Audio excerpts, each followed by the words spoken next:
How's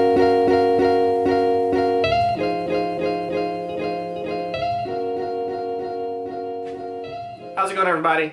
Welcome back to the Rivers Experience. So today I'm going to be telling y'all a little bit about my 1x30 belt grinder setup.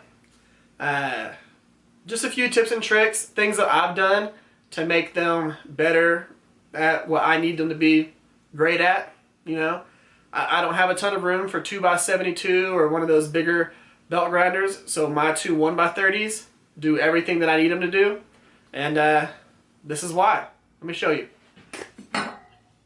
So I went ahead and already took this off because we don't need this to show you what I'm about to show you. Now, the big thing that I changed on my main 1x30 is this full platen. So these normally come with a really short one. It's about that tall. And I needed this full section because I do a lot of free shaping, like freehand shaping on my bevels and things. But this was the first thing that I needed to change in order to be a better knife maker. I know it sounds kind of crazy, but this right here, man, it made me up my game and made me better at what I do. So I'm happy that I changed this out. Now this utilizes the factory little Allen key screws right here, and I made it to where it actually had all the adjustments, everything just like normal, and it's got pressure on it up here, and that's what keeps it sturdy. But this right here, big change, game changer for myself, and it was something simple, a piece of steel that I had sitting around that I just formed to fit this. Now, the other thing that I changed, this piece back here. All you do is you loosen this little bolt back here. It's got a bolt and a nut on the back side with a little locking nut. Loosen that up a little bit, and then you can actually adjust this right here, this little spring. You can actually use this to take the belt on and off. So instead of using this to do the tension, you just use this.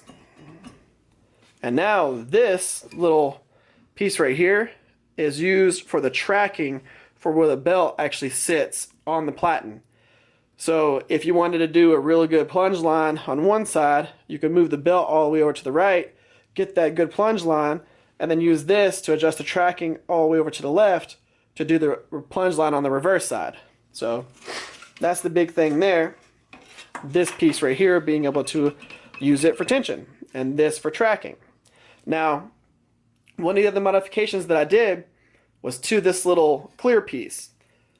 In order to be able to take the belt on and off, you have to modify this, because this has a little guard that comes down the side here, and this would block it from being able to put the belt on that wheel.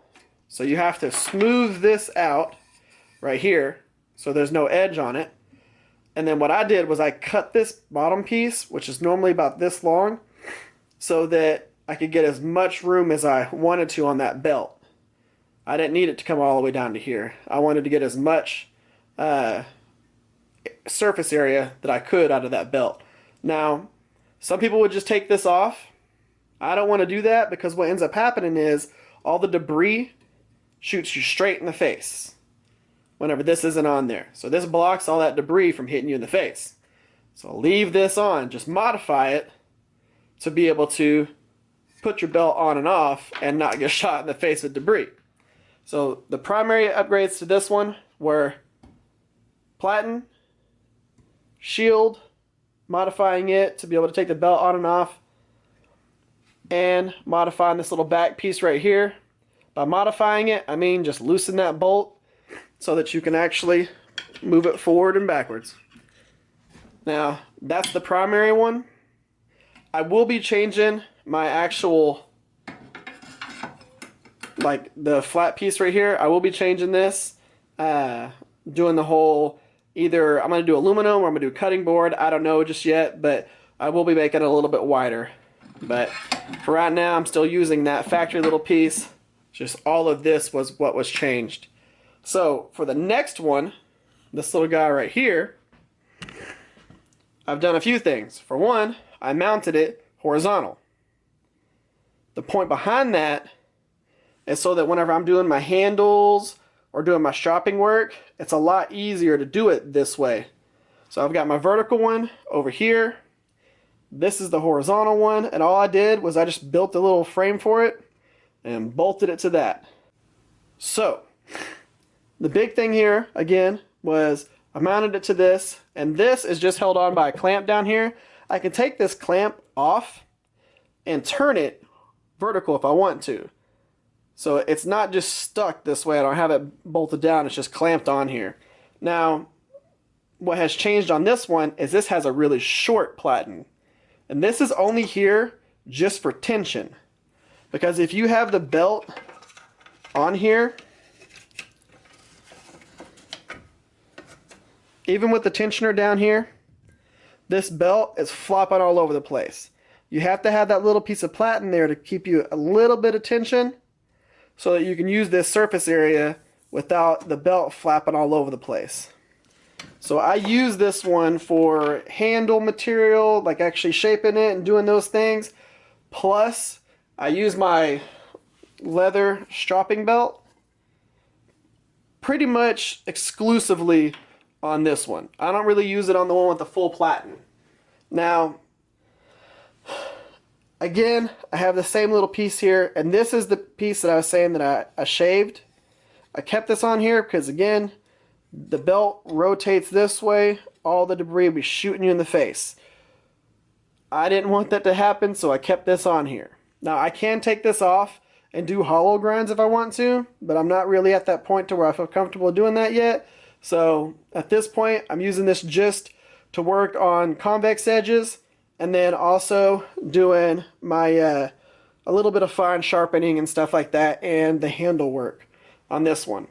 Now, with both of these, I've only got maybe $150 wrapped up into all of this, and that actually includes all my belts. So all those belts you see up there, I've got about $150 invested in this and that. Now, those do pretty much everything I need them to do. Are they a 2x72 belt grinder? Nope.